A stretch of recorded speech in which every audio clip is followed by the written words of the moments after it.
Hello, good morning students. आज हम twelfth class chemistry के अंदर जो टॉपिक करेंगे that is dinitrogen. Okay, so it is dinitrogen, जिसको आप सिंपली बोल देते हो that is nitrogen. Okay, N two gas कह दीजिए, नाइट्रोजन गैस बोल दीजिए, डाई नाइट्रोजन बोल दिए, सेम थिंग। बिकॉज नाइट्रोजन की जो एटॉमिसिटी है वो 2 होती है, तो आप इसको डाई नाइट्रोजन बोल सकते हैं। O2 को आप डाई ऑक्सीजन बोल सकते हैं। ठीक है, तो लास्ट वीडियो में हमने एनामलस बिहेवियर ऑफ नाइट्रोजन किया था। आई होप आपको कंप्लीट हो गया होगा। तो अगला टॉपिक, अब देखो हमने ग्रुप वाइज स्टडी कर लिया नाइट्रोजन फैमिली के एलिमेंट्स को। अब नाइट्रोजन फैमिली के कुछ इंपॉर्टेंट कंपाउंड्स को, मॉलिक्यूल्स को पढ़ेंगे। ठीक है, जैसे नाइट्रोजन पढ़ा, फिर देन फॉस्फीन हुआ, अमोनिया हुआ, कुछ जो इंपॉर्टेंट कंपाउंड है इस फैमिली के एलिमेंट्स के, उनको हम डिस्कस करेंगे।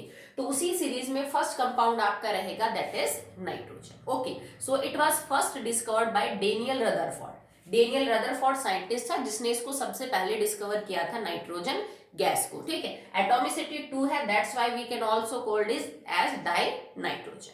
तो सबसे पहले बात करते हैं its commercial preparation. Commercial preparation, manufacturing बोल दीजिए आप। बहुत बड़े पैमाने पे अगर आपको नाइट्रोजन गैस बनानी हो तो फिर आप कौन सा मेथड चूज करेंगे? तो when it always come to be manufacturing, तो आपका जो प्रोसेस है उसके अंदर जो आपके रॉ मटेरियल है वो सस्ते होने चाहिए, टाइम कम लगना चाहिए, मतलब लागत कम होनी चाहिए, प्रॉफिट ज्यादा हो और टाइम भी कंज्यूम कम हो रहा हो। तो ऐसा तरीका कमर्शियल मेथड होता है। तो इसका सबसे अच्छा तरीका है बहुत बड़े लेवल पे नाइट्रोजन को बनाने का, फ्रॉम एयर।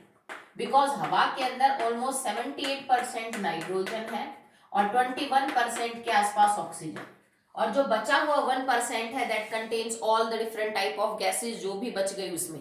तो एयर के अंदर जब, और एयर इतनी चीप अवेलेबल है हर जगह, ठीक है, और इतनी ज्यादा परसेंटेज नाइट्रोजन की इसके अंदर है, तो इसमें से ही हम नाइट्रोजन को बाहर निकालेंगे। तो सबसे पहले करना क्या पड़ेगा कि हमें हवा को लिक्विड स्टेट के अंदर कन्वर्ट करना पड़ेगा।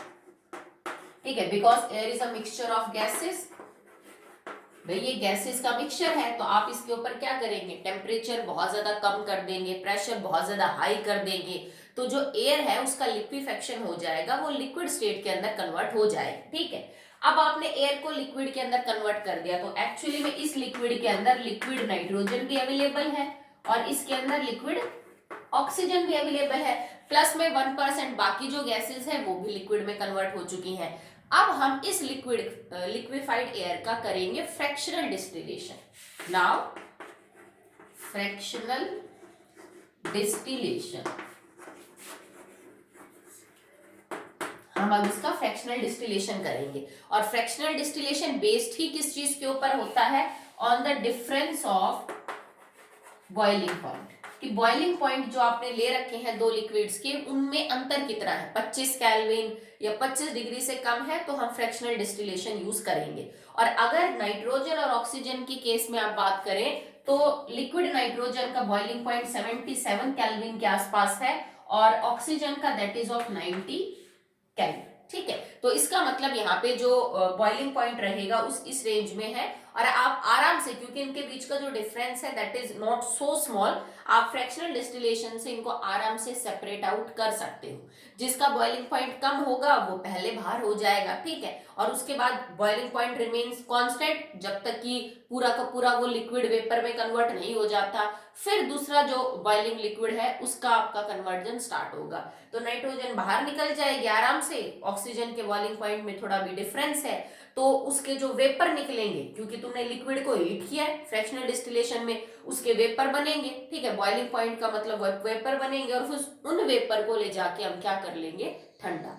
तो सबसे सस्ता, चीप सोर्स, सिंपल सोर्स तो यही है कि हवा को लिक्विड स्टेट में कन्वर्ट करिए, उसके बाद फ्रैक्शनल डिस्टिलेशन कर दीजिए। मेजर कंपोनेंट जो हवा में है वो नाइट्रोजन है, आराम से डिस्टिल आउट हो जाएगा, क्योंकि ऑक्सीजन और इसके बॉइलिंग पॉइंट में थोड़ा अंतर सही है। Okay, next.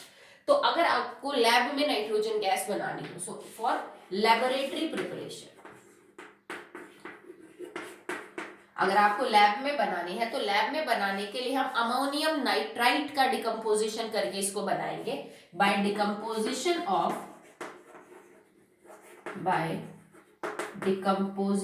Of ammonium nitrite. Nitrite है बेटा, NH4NO2। इसको भी अगर आपको बनाने का मेथड समझ नहीं आ रहा हो कि इसको बनाए कैसे, तो आप इसको यहां से शुरू कर सकते हो, ठीक है। You can use ammonium chloride aqueous plus sodium nitrite aqueous. Double displacement reaction हो जाएगी। ये जो अमोनियम है ये चला जाएगा इसके साथ और सोडियम चला जाएगा इसके साथ। So what will be form NaCl aqueous और प्लस में बन जाएगा NH4NO2, ठीक है। तो ये जो अमोनियम नाइट्राइट बना है, ठीक है, नाइट्रेट नहीं, नाइट्राइट जो है उसका डिकम्पोजिशन करना है। उसको बनाने के लिए तुम ये वाले डबल डिस्प्लेसमेंट रिएक्शन जो है वो यूज कर सकते हो। सो अब जो आपके पास है NH4NO2 एक्वस, इसको हम हीट करेंगे, will also in the aqueous form. इसको हीट करने पे ये डायरेक्टली कन्वर्ट हो जाता है into nitrogen and water. So nitrogen और प्लस में H2 निकल जाएगा बाहर, और कुछ है ही नहीं इसमें, नाइट्रोजन, हाइड्रोजन एंड ऑक्सीजन। तो अमोनिया गैस निकल जाएगी और वाटर आपका लिक्विड स्टेट में रहेगा। गैस को आप कलेक्ट कर लीजिए, ठीक है, फिर उसको देन लिक्विफाई कर लीजिए, स्टोर कर लीजिए कंटेनर्स में। तो एक ये तरीका है जिससे आप कर सकते हो नाइट्रोजन की प्रिपरेशन लैब के अंदर, ठीक है। तो लैब में जब हम प्रिपरेशन करते हैं तो हमारा इतना बड़ा फोकस नहीं रहता इस बात पे कि इंग्रेडिएंट्स जो है आपके रॉ मटेरियल सस्ता होना चाहिए, रिएक्शन को टाइम कितना लग रहा है, हमें तो वो चीज बढ़ा के देखनी होती है। तो आप ये रिएक्शन यूज कर सकते हो। एक 10th में तुमने एक रिएक्शन पढ़ी थी, अमोनियम डाइक्रोमेट का डिकम्पोजिशन, अमोनियम डाइक्रोमेट का डिकम्पोजिशन, और ये निकला था N2 प्लस में H2, ठीक है। याद है ना, आपने 10th में डिकम्पोजिशन बाय हीट किया था, एंड प्लस Cr2O3। तो ये रिएक्शन हम ऑलरेडी कर चुके हैं, decomposition by heat. Ammonium dichromate को हीट करने पे वो नाइट्रोजन गैस H2O और ये जो क्रोमियम ऑक्साइड है आपकी, क्रोमियम ट्राइऑक्साइड, इसके अंदर कन्वर्ट हो जाता है। अगर आपको ये चीज बनानी है कि how can we prepare ammonium dichromate, मान लीजिए लैब में आपके पास पोटेशियम डाइक्रोमेट है, दैट इज इजीली अवेलेबल, तो इसको कैसे बनाएंगे? तो आप बेटा पोटेशियम डाइक्रोमेट की रिएक्शन अमोनियम क्लोराइड के साथ कर दीजिए। कौन सी रिएक्शन यूज करेंगे हम? K2Cr2O7 प्लस में NH4Cl, ये वाली रिएक्शन यूज करेंगे। तो now it becomes NH4 twice Cr2O7 और प्लस में NH4Cl, ये वाली रिएक्शन हो जाएगी। इसमें भी आपने वही कहना है कि डिस्प्लेसमेंट करना है। पहले क्रोमेट आयन के साथ पोटेशियम आयन थी और क्लोराइड आयन के साथ कौन सी थी आपकी? Ammonium ion. आपने एक्सचेंज कर दिया, पोटेशियम तो चली गई क्लोराइड के साथ और अमोनियम के साथ आ गई डाइक्रोमेट आयन। तो if it is not available directly in the lab, तो आप चाहो तो इसको बना भी सकते हो, पोटेशियम डाइक्रोमेट और अमोनियम क्लोराइड की रिएक्शन को करवा के। ओके, सो अभी तक हमने एक ये रिएक्शन पढ़ी और एक ये, दो रिएक्शन पढ़ ली जिससे आप लैब में बना सकते हो, दैट इज नाइट्रोजन। अब एक और रिएक्शन, और इस रिएक्शन के लिए हमें यहाँ पे एक्चुअली में एक चीज पता होनी चाहिए जो मैंने आपको लास्ट वीडियो में बताई थी, हाइड्राजोइक एसिड। तो हाइड्राजोइक एसिड क्या होता है बेटा? It is an acid of nitrogen and hydrogen. क्या फॉर्मूला है उसका? N3H, hydrazoic acid. तो हाइड्राजोइक एसिड की जो सॉल्ट है, जैसे इसके अंदर एक्चुअली में है क्या? H पॉजिटिव और N3 नेगेटिव। मैंने लास्ट वीडियो में समझाया आपको कि हाइड्राजोइक एसिड का स्ट्रक्चर क्या होता है। अगर इस एसिड में मैं इस H पॉजिटिव को किसी और पॉजिटिव आयन से रिप्लेस कर दूं तो it can be replaced by Na positive ना, तो ये हम बोल देंगे कि हाइड्राजोइक एसिड का सॉल्ट बन गया। जैसे फॉर्मूला बन जाएगा NaN3, और ये आयन अजाइड आयन थी, तो आप इसको क्या बोलोगे? Sodium azide. तो जो तीसरा मेथड है ना बेटा बनाने का लैब में नाइट्रोजन को, दैट इज बाय अजाइड्स। तो जो different type of metal azides है, इनका डिकम्पोजिशन भी नाइट्रोजन को यील्ड करता है, ठीक है। तो हाइड्राजोइक एसिड की जो सॉल्ट्स बनेंगे, मेटल सॉल्ट्स बनेंगे एजाइड आयन के साथ, वो डिकम्पोजिशन पे नाइट्रोजन देते हैं। जैसे मान लो सोडियम अजाइड को मैंने हीट किया, ठीक है, it will convert into direct sodium plus में नाइट्रोजन गैस, सीधा सोडियम बाहर हो जाएगा और नाइट्रोजन गैस अलग। मान लीजिए मेरे पास पोटेशियम वो एजाइड है, हीट करने पे it will direct convert into potassium plus में नाइट्रोजन, ठीक है। मान लो आपके पास बेरियम एजाइड हो, तो बेरियम के अंदर देखो चार्ज क्या होता है? बेरियम इज +2, जबकि यहाँ पे चार्ज कितना है, N3 के ऊपर -1 है, तो क्रॉस मल्टीप्लाई करेंगे तो फॉर्मूला क्या बन जाएगा आपका, it will be like BaN3 twice. ठीक है, तो ये बेरियम नाइट अजाइड बन गया। इसको आप हीट करेंगे, it will convert into barium plus में नाइट्रोजन गैस। ठीक है, तो मतलब कोई भी आपके पास जो मेटल अजाइड है आप उसको स्ट्रांगली हीट करिए। टेम्परेचर डिपेंड्स अपॉन कि आपने कौन सी मेटल की अजाइड ले रखी है, पर अगर आप इनको गर्म करोगे तो ये दो ही चीजें देती हैं, एक तो मेटल बाहर हो जाएगा और प्लस में नाइट्रोजन गैस जो है वो बाहर हो जाएगी। ये जो सोडियम अजाइड है it is also use in the airbags of vehicles. जो गाड़ियों के अंदर एयरबैग्स लगे होते हैं उसके अंदर जो फंक्शनिंग है वो सोडियम एजाइड पे ही डिपेंड करती है। होता क्या है, ये पाउडर फॉर्म में एक बैग के अंदर भरा जाता है और जब गाड़ी को सडन धक्का लगता है या फिर मान लीजिए एकदम से ब्रेक लगने पड़ते हैं, कोई चीज टकराती है, तो आपका जो एयरबैग है वो एक्सपेंड हो जाता है। रीजन इज दिस कि जब वो एकदम से शॉक या धक्का सा लगेगा गाड़ी को, जब उसको बहुत सडन ब्रेक मारना पड़ेगा और ड्राइवर का हेड उस पे गाड़ी पे ना लगे, तो जैसे ही वो बहुत तेज पुश मिलता है उसको, इसके अंदर जो इलेक्ट्रिक स्पार्क जनरेट होता है और जिससे इसका डिकम्पोजिशन हो जाता है। ठीक है, मतलब यूं समझ लीजिए कि एक सडन शॉक से, एक सडन पुश से इसके अंदर इलेक्ट्रिक स्पार्क जनरेट होगा उस बैग के अंदर जिसमें हमने सोडियम अजाइड को भरा है, और उस स्पार्क से ये डिकम्पोज होना स्टार्ट हो जाता है। अब देखो ये चीज है सॉलिड। अब अगर तुम्हें ये लग रहा है कि किसी सॉलिड की रिएक्शन करने के बाद उसका प्रोडक्ट गैस है, तो गैस को तो बहुत ज्यादा वॉल्यूम चाहिए घेरने के लिए, जबकि ये तो सॉलिड स्टेट में थोड़ी सी जगह में आ जाएगा, तो उस इलेक्ट्रिक स्पार्क से सोडियम और नाइट्रोजन गैस जो है वो बनने लग जाती है। सोडियम तो सॉलिड होगा, नाइट्रोजन गैस है और वो गैस एकदम से वॉल्यूम ज्यादा घेरेगी, तो वो जो आपका बलून है वो एकदम से फूल जाता है इंस्टेंटली। स्पार्क मिलते ही ये चीज टूट जाएगी, टूटते ही नाइट्रोजन गैस बनेगी और वो बलून को भर लेती है। तो आदमी का जो हेड वगैरह है वो उसके ऊपर लगता है, ना कि आपके जो सॉलिड डेस्कटॉप वगैरह के ऊपर, ताकि हेड इंजरी ना हो। ठीक है, या विंडशील्ड पे ना टकराए या फिर बाकी सब चीजें। तो ये जो गैस है यही है, नाइट्रोजन ही है जो उस एयर बैग को भरती है, उसमें हवा नहीं नाइट्रोजन गैस होती है। ठीक है, दूसरी बात कि वो जो बलून होता है उसमें माइन्यूट माइन्यूट छेद होते हैं, तो यूं नहीं जैसे मान लीजिए बलून ये एयरबैग एक्सपेंड हो गया, आदमी का हेड उसके ऊपर स्ट्राइक हुआ, तो हेड स्ट्राइक होते देखो बलून के ऊपर जब आपका सर जोर से लगेगा तो इसमें बहुत पोरस मटेरियल का बना होता है वो बैग, इसमें से जो सोडियम एजाइड है और नाइट्रोजन गैस है थोड़ी बाहर निकल जाती है जैसे इसके ऊपर सर टकराता है। ठीक है, और धीरे धीरे दोबारा से ये बैग आपका सिकुड़ जाता है और फिर दोबारा से काम करने के लिए जो है वो तैयार होता है। फिर जैसे ही दोबारा इसको इलेक्ट्रिक स्पार्क मिलेगा फिर इसमें नाइट्रोजन गैस भर जाएगी, फिर ये प्रोटेक्ट करेगा। तो व्हीकल्स के अंदर जो भी एयरबैग्स होते हैं उन सब के अंदर नाइट्रोजन कि यह जो कंपाउंड है सोडियम एसाइड ये भरा जाता है और वो नाइट्रोजन गैस ही है जिसकी वजह से वो एयरबैग फूलता है। कुछ टाइम बाद धीरे धीरे वो अपने आप जो है वो नॉर्मली सिकुड़ जाता है। ठीक है, फिर दोबारा से काम करने के लिए रेडी हो जाता है। Okay, so this will be the preparation for dinitrogen. Now we are talking about the physical properties कि फिजिकल बिहेवियर कैसा है डाई नाइट्रोजन का।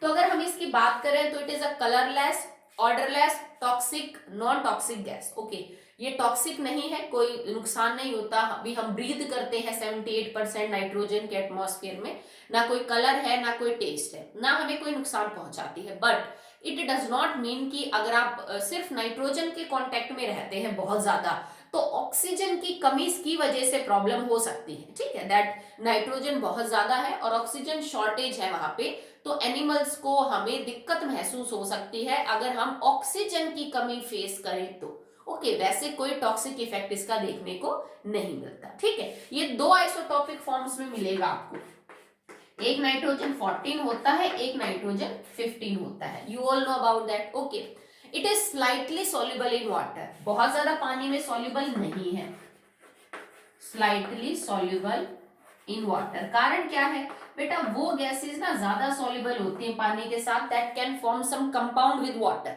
Just like ammonia, SO2, SO3, CO2। ये ज्यादा बेटर है because they can form compound with water. जो gases नहीं है, नॉन पोलर है, ठीक है, वो लगभग थोड़ी बहुत सॉल्युबल होती है पानी के अंदर, जैसे ऑक्सीजन, हाइड्रोजन, नाइट्रोजन। तो ये थोड़ी बहुत जो है वो पानी के अंदर क्या होती है, सॉल्युबल होती है। बिकॉज रूम टेम्परेचर के ऊपर ये गैस है, तो इनका जो फ्रीजिंग पॉइंट और मेल्टिंग पॉइंट है दैट इज वेरी लो। ठीक है, कोई चीज अगर रूम टेम्परेचर पे ही गैस है तो उसका फ्रीजिंग और बॉइलिंग पॉइंट तो बहुत नीचे मिलेगा आपको, समझ रहे हो ना, क्योंकि बॉइलिंग पॉइंट मतलब है लिक्विड को हीट करना, फ्रीजिंग पॉइंट का मतलब है सॉलिड को मेल्ट करवाना। जो चीज रूम टेम्परेचर पे गैस है तो उसकी तो लिक्विड और उसकी तो जो सॉलिड स्टेट है वो तो रूम टेम्परेचर से बहुत पीछे रही होगी, तो इनका जो फ्रीजिंग और बॉइलिंग पॉइंट है that is very low. Okay, it can be absorb on the charcoal, हमने सरफेस केमिस्ट्री में पढ़ा था that it have absorption capability. ठीक है, ये एब्जॉर्ब हो जाती है एक्टिवेटेड चारकोल के ऊपर। तो these are the physical properties of die nitrogen.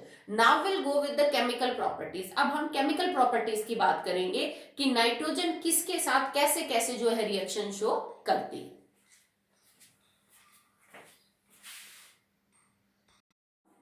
The chemical properties of dinitrogen. Although dinitrogen is not that much reactive, ये हम आपको पहले भी बता चुके हैं, बिकॉज नाइट्रोजन और नाइट्रोजन में ट्रिपल बॉन्ड है और इसकी जो बॉन्ड डिसोसिएशन एनर्जी है वो काफी ज्यादा हाई है। मतलब अगर आप नाइट्रोजन की रिएक्शन करवाना चाहते हैं तो बट ऑब्वियस है बेटा कि जब तक ये तीन बॉन्ड टूटेंगे नहीं तब तक नाइट्रोजन रिएक्ट करेगा नहीं, क्योंकि रिएक्शन में पुराने बॉन्ड टूटेंगे रिएक्टेंट के तभी तो नए बॉन्ड बनेंगे। तो नाइट्रोजन के रिएक्ट करने का मतलब है कि ट्रिपल बॉन्ड टूटना चाहिए और इन बॉन्ड्स की जो बॉन्ड डिसोसिएशन एनर्जी है लगभग 941 किलो जूल पर मोल है, कि एक मोल ऐसे बॉन्ड को तोड़ने के लिए आपको 941 किलो जूल एनर्जी देनी पड़ेगी, दैट इज क्वाइट हाई। ठीक है, तो इतनी आसानी से तो नाइट्रोजन रिएक्शन करेगा नहीं, क्योंकि देखो कितनी सारी मौजूद है एटमॉस्फेयर में, और एटमॉस्फेयर में तो बाकी भी दुनिया भर के कंपाउंड है, ऐसे तो नाइट्रोजन किसी के साथ रिएक्शन करती नहीं। बट ये भी नहीं कह सकते कि ये बिल्कुल इनर्ट है जैसे नोबल गैसेज होती हैं कि किसी के साथ रिएक्शन ही नहीं करेगी। ओके, हाई है इसकी bond dissociation energy but it can react, कुछ कंडीशंस के अंदर आपको इसके रिएक्शंस जो है वो देखने को मिलेंगे। ठीक है, तो अब हम उसी के बारे में बात कर रहे हैं। दूसरा, लिटमस के ऊपर जो है इसका कोई असर नहीं होता है, it is neutral to the litmus, not acidic and not basic. Inert कह सकते हो, केमिकली काफी इनर्ट है, बहुत जल्दी रिएक्शन नहीं करती है, पर कुछ एक सेलेक्टेड रिएक्शंस आपको इसकी देखने को मिलेंगी। जैसे कि नाइट्रोजन गैस जो है बेटा वो ना तो खुद जलती है ना जलने में सहायता करती है। जैसे कुछ गैसेस होती हैं जो खुद कंबस्टिबल होती हैं, खुद जलती हैं, कुछ होती हैं जो जलने में हेल्प करती हैं, जैसे आप जानते हो हाइड्रोजन गैस जलती है, ऑक्सीजन जलने में हेल्प करती है। ठीक है, जबकि कुछ है जो आग बुझाती है जैसे कार्बन डाइऑक्साइड। तो नाइट्रोजन का नेचर इनमें से नहीं है, ना तो वो जलती है और ना ही जलने में हेल्प करती है। But in the presence of nitrogen, metals bonds to form metal nitrides। इसका क्या मतलब है कि यूजुअली नाइट्रोजन तो रिएक्ट करती नहीं है, जलती भी नहीं है, हेल्प भी नहीं करती है, पर अगर आप किसी मेटल को गर्म कर रहे हो और वहां पे जो एटमॉस्फेयर है that is rich in nitrogen, कि नाइट्रोजन गैस की प्रेजेंस में आप किसी मेटल को स्ट्रांगली हीट कर रहे हो तो वो मेटल नाइट्रोजन गैस के साथ रिएक्ट करके नाइट्राइड बना सकते हैं। मतलब एट हाई टेम्परेचर आप उस टाइम नाइट्रोजन के ट्रिपल बॉन्ड टूट जाएंगे और नाइट्रोजन मेटल के साथ रिएक्शन करके मेटल की नाइट्राइड बना लेंगे। जैसे अगर पोटेशियम रिएक्ट करेगा नाइट्रोजन गैस के साथ तो it will form potassium nitride. अब नाइट्राइड के अंदर जो चार्ज है बेटा वो क्या होता है, N3 नेगेटिव, पोटेशियम के ऊपर 1 है, so it will form K3N। अगर calcium react with nitrogen on heating, आप जला रहे हो इसको, तो इट विल फॉर्म Ca3N2। ठीक है, just like magnesium burns in presence of nitrogen to form Mg3N2। इस टाइप के कंपाउंड बनते जाएंगे, और क्योंकि इन सारे कंपाउंड्स में नाइट्रोजन के ऊपर -3 है और आपके मेटल यहाँ पे दैट इज +2 +2 +1 इस तरह के हैं, so these compounds are ionic in nature. इन कंपाउंड्स का नेचर जो है वो आयनिक है। क्यों? क्योंकि मेटल नॉन मेटल के बीच में बॉन्ड है, नाइट्रोजन यहाँ अपना ऑक्टेट पूरा करने के लिए 3 इलेक्ट्रॉन ले रहा है मेटल से, जबकि मेटल अपने ऑक्टेट के को पूरा करने के लिए इलेक्ट्रॉन का लॉस कर रहे हैं, तो these bond will be truly ionic, ये आयनिक बॉन्ड्स बनेंगे। ठीक है, डिपेंडिंग अपॉन कि मेटल के ऊपर चार्ज क्या है, आपका जो नाइट्राइड का फॉर्मूला है that will like this. Okay, so कुछ नहीं, डायरेक्ट हीट कर दीजिए मेटल को नाइट्रोजन वाले एटमॉस्फेयर में तो डायरेक्ट नाइट्राइड बन जाएंगे। और मेटल की नाइट्राइड के जो नेचर है बॉन्ड का दैट इज आयनिक। ओके, और इन सारी नाइट्राइड्स में एक प्रॉपर्टी होती है कि अगर आप इन नाइट्राइड्स का हाइड्रोलिसिस करें, आप किसी भी मेटल नाइट्राइड का अगर हाइड्रोलिसिस करेंगे तो वो हमेशा आपको एक चीज देगा, मेटल का हाइड्रोक्साइड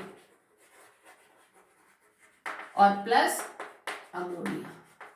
ठीक है, ये फिक्स होता है, it is a general type of reaction कि अगर आप किसी भी मेटल नाइट्राइड की पानी के साथ रिएक्शन करवा रहे हैं तो जिस भी मेटल की नाइट्राइड है उसका तो हाइड्रोक्साइड और प्लस में अमोनिया बाहर निकल जाएगी। जैसे पोटेशियम नाइट्राइड का पानी के साथ रिएक्शन करेंगे तो potassium hydroxide plus ammonia, calcium hydroxide plus ammonia, magnesium hydroxide plus ammonia और एल्यूमिनियम हाइड्रोक्साइड प्लस अमोनिया। ठीक है, तो अमोनिया को बनाने में हम सारी इन रिएक्शंस की हेल्प लेंगे क्योंकि अमोनिया भी अपने सिलेबस में, तो पहले नाइट्राइड बनाएंगे, नाइट्राइड से then will hydrolyse it to get ammonia. Okay, चलिए, तो ये तो हमने मेटल के साथ रिएक्शन पढ़ रही कि how nitrogen react with metal, तो बॉन्ड आयनिक है। अब बात करते हैं how nitrogen react with non metals, क्योंकि नॉन मेटल भी तो नॉन मेटल के साथ रिएक्शन करेगा। तो नाइट्रोजन बीइंग सेलेक्टिव हर नॉन मेटल के साथ तो रिएक्शन नहीं करती है बेटा, तो कुछ एक के साथ है, वो सारी रिएक्शन आपने पढ़ रखी है, कोई भी रिएक्शन उनमें नई नहीं है। ठीक है, number 1, how nitrogen react with hydrogen. तो ये तो आपकी रिएक्शन पता नहीं आपने कितनी बार पढ़ रखा है इसको। ठीक है, अमोनिया गैस जो है वो बनती है जब नाइट्रोजन गैस हाइड्रोजन गैस के साथ रिएक्शन करती है। टेम्परेचर क्या है, प्रेशर कितना है, कैटलिस्ट क्या है, प्रोमोटर क्या है, आप सब जानते हो बिकॉज ये रिएक्शन आपने 10th 11th और 12th में इससे पीछे सरफेस केमिस्ट्री में भी इसको पढ़ा है कैटलिस्ट टॉपिक में। सो मुझे बहुत ज्यादा समझाने की जरूरत नहीं है। This reaction is known for Haber's process. फ्रिट्स Haber scientist था जिसने इसको मतलब पढ़ा था, डिस्कवर किया था प्रोसेस, उसके नाम पे हम इसको हैबर्स प्रोसेस के लिए रिएक्शन बोलते हैं। कर लोगे आप, सीधी रिएक्शन है। Next, nitrogen gas combines with oxygen gas to form 2NO, nitric oxide. ये रिएक्शन ऐसे ही नहीं होती है बिकॉज इसके अंदर जो आपका टेम्परेचर चाहिए, आपको अबाउ 2000 केल्विन टेम्परेचर चाहिए। एटमॉस्फेयर में नाइट्रोजन भी बहुत है और ऑक्सीजन भी बहुत है, पर ये यूं ही डायरेक्ट रिएक्शन करके NO नहीं बनाते, सिंपल सी बात है, क्योंकि इसके 3 जो ट्रिपल बॉन्ड है वो यूं नहीं टूटेंगे। ये कब होता है एटमॉस्फेयर में, जब बिजली कड़कती है। ठीक है, तो बिजली जो है ना वो इतना टेम्परेचर प्रोवाइड कर देती है एटमॉस्फेयर में अबाउट 2000, मतलब 2200-2300 केल्विन आपको टेम्परेचर चाहिए, तब नाइट्रोजन और ऑक्सीजन रिएक्ट करेंगे क्योंकि इनर्ट है केमिकली अपने 3 बॉन्ड्स की वजह से। So you need high temperature to break the bonds of nitrogen. तो जब एटमॉस्फेयर के अंदर थंडर होती है, बिजली कड़कती है, तो नाइट्रोजन गैस ऑक्सीजन गैस के साथ रिएक्शन करती है to form NO, that is nitric oxide. और ये रिएक्शन मेन है टू फॉर्म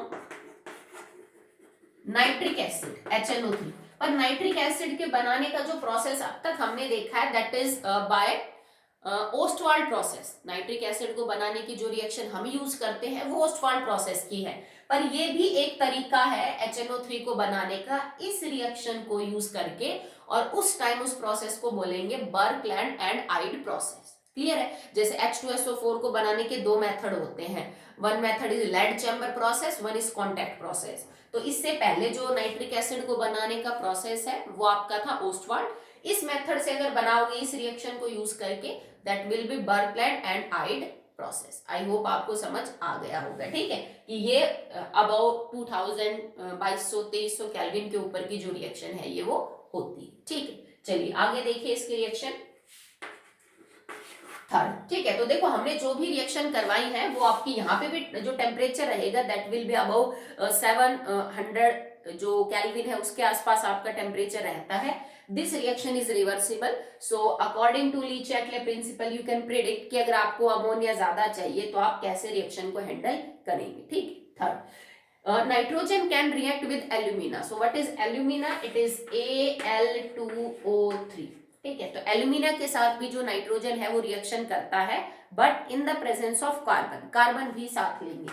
तो Al2O3 प्लस कार्बन प्लस में नाइट्रोजन गैस। और दोबारा यहाँ पे टेम्परेचर फिर बहुत हाई होगा बेटा, तो टेम्परेचर लगभग आपका 1273 केल्विन के आसपास रहेगा और बनेगा क्या, carbon monoxide and aluminium nitride. It will form aluminium nitride and carbon monoxide.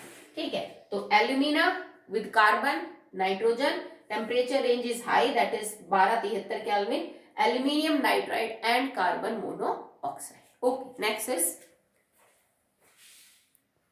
reaction of nitrogen is with calcium carbide। Okay, so ये रिएक्शन भी इंपॉर्टेंट है, इसको पूछा जा चुका है। तो कैल्शियम कार्बाइड CaC2। ओके, सो 11th में मैंने आपको इसका स्ट्रक्चर भी समझाया था। It is like this, carbon triply bonded carbon and calcium, ये स्ट्रक्चर होता है कैल्शियम कार्बाइड का। It react with nitrogen gas, temperature range थोड़ी हाई रहेगी बेटा आपकी 1200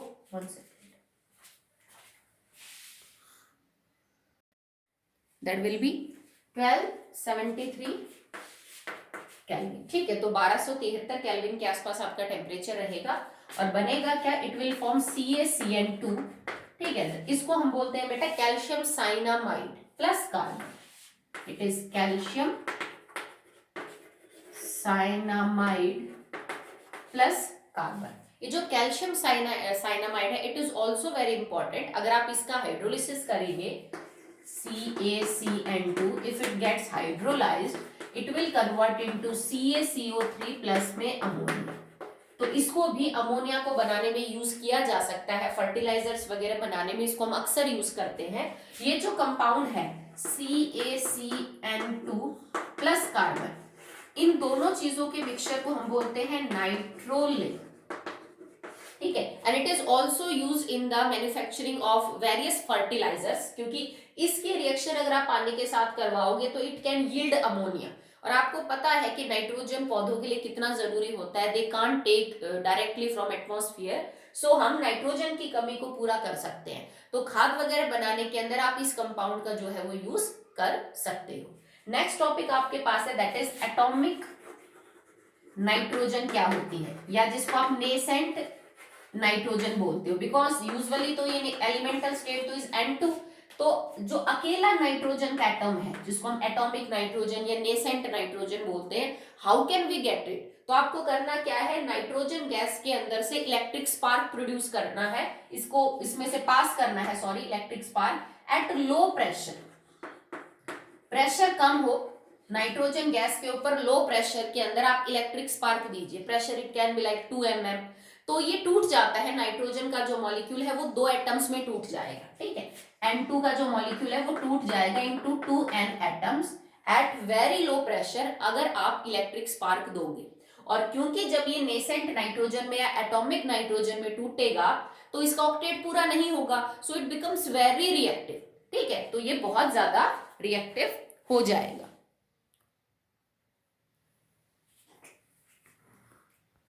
दैट मच रिएक्टिव कि अब ये किसी भी एलिमेंट के साथ स्टेबल से स्टेबल कंपाउंड के साथ भी रिएक्शन करके उसको यूं समझ लीजिए कि प्रोडक्ट में कन्वर्ट कर सकता है। नाइट्रोजन गैस जो थी वो इनर्ट थी, क्योंकि ट्रिपल बॉन्ड थे, स्टेबल था, बहुत ज्यादा बॉन्ड डिसोसिएशन एनर्जी थी। पर जब आपने इसको तोड़ दिया 2 नेसेंट नाइट्रोजन एटम में, तो यहाँ भी 7 इलेक्ट्रॉन है और यहाँ भी 7 ही है टोटल। ठीक है, जबकि ऑक्टेट में तो आपके यहाँ पे 5 है और यहाँ पे 5 है, आउटर शेल में अभी भी 3 इलेक्ट्रॉन्स की जरूरत है। So now they become very much reactive और ये स्टेबल से स्टेबल मॉलिक्यूल के साथ रिएक्शन करके उसको प्रोडक्ट में कन्वर्ट कर सकते हैं। जैसे आपके पास ये ethyne is a stable molecule, carbon ने 3 बॉन्ड बना रखे, कार्बन का भी तो ट्रिपल बॉन्ड स्ट्रॉन्ग होगा ना, स्टेबल होगा। जब इसके साथ आप नाइट्रोजन की रिएक्शन करवाओगे एटॉमिक की, तो होगा क्या कि आपने इसको 2N दिया, तो होगा क्या, ये H यहां से बाहर निकल के एक N इधर आ जाएगा और एक H यहां रिप्लेस हो जाएगा बाय नाइट्रोजन। बनेगा क्या, CN ट्रिपल बॉन्ड CN और प्लस में कौन सी गैस हो जाएगी बाहर, हाइड्रोजन। तो मतलब देखो कितना स्टेबल मॉलिक्यूल था आपका इथाइन, उसके साथ एटॉमिक ऑक्सीजन ने रिएक्शन करके उसको प्रोडक्ट में कन्वर्ट कर दिया। अगर ये नाइट्रोजन गैस होती तो ये इथाइन के साथ कोई रिएक्शन शो नहीं करती। So this is known as atomic या फिर नेसेंट नाइट्रोजन। क्लियर है। चलिए नेक्स्ट टॉपिक जो लास्ट बचता है इसके अंदर नाइट्रोजन में is uses of die nitrogen. Use क्या क्या है, नाइट्रोजन को हम कहाँ कहाँ यूज करते हैं, तो देखो कितने सारे इंपॉर्टेंट कंपाउंड बनाने में नाइट्रोजन को यूज किया जाता है। लाइक नाइट्रिक एसिड है, ठीक है, नाइट्रिक ऑक्साइड है, अमोनिया है, ठीक है, कितने सारे इंपॉर्टेंट कंपाउंड है जिनको बनाने में नाइट्रोजन को यूज करते हैं। सेकंड, टू प्रिवेंट रेंसिडिटी, आपने 10th पे पढ़ा है। Third, you can say that in refrigerator, AC, cooling के लिए हम इस नाइट्रोजन गैस को जो है वो क्या करते हैं, यूज करते हैं, ठीक है। इन इलेक्ट्रिक बल्ब्स, ठीक है। तो ये तुम्हारे पढ़ने का काम, आप इसको पढ़ लेना, नाइट्रोजन के क्या क्या यूजेस होते हैं, यू ऑल कैन अंडरस्टैंड। जो ऑक्सीजन सिलेंडर्स होते हैं, उनको भी पेशेंट्स को, या जो माउंटेन और स्कूबा डाइवर्स होते हैं जो माउंटेन क्लाइंब करते हैं, या फिर उनके पास भी जो ऑक्सीजन सिलेंडर रखते हैं, that will also carry nitrogen gas. तो वो आर्टिफिशियली जो रेस्पिरेशन है उसके लिए भी हम इसको यूज करते हैं। सो यूजेस में अगर कुछ बचता है तो वो आप कर लीजिएगा, that will be your homework, ठीक है। तो यहां तक हमने नाइट्रोजन को कंप्लीट कर लिया है। अब अगला टॉपिक जो हमारा रहेगा दैट विल बी अमोनिया। तो अमोनिया के लिए भी सेम पढ़ेंगे, preparation, properties, chemical reaction, uses and all, okay.